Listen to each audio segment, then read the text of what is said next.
တိတ်မင်းလာပါသမီးညရှေးကြီးပဲစီပန်းလောက်ချင်တာတဲ့ဟုတ်လားစီပန်းလောက်မှာဘယ်လောက်ညက်မှာလဲဆရာမစ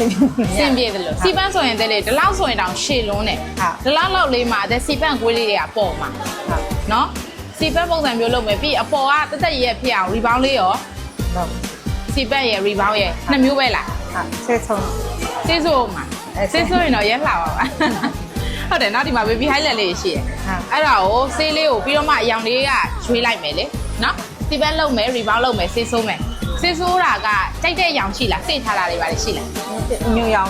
ညူရောင်လေးပဲအဓိကတော့တဲလေးဒီ highlight လေးဟုတ်အရောင်လေးပပလေးနဲ့နော်ဟုတ်ပြီအဲ့ဆိုရင်အခုပဲစမယ်ဒါတွေပြောချင်သေးရောအဲ့လိုက်ပြီရပြီလှပြီရောအခုတောင်လှနေပြီဒါပေမဲ့ထိတ်လိုက်ရင်ပိုလှသွားမှာနော်အဲ့ဒါအခုပဲစမယ်နော်ဒီကမောနေကကြံလုံးလုံးနဲ့တော့နောက်တစ်ယောက်ကိုတွေ့ရင်တွားခဲ့တွင်တဲ့နေမငါရဲ့ဝေး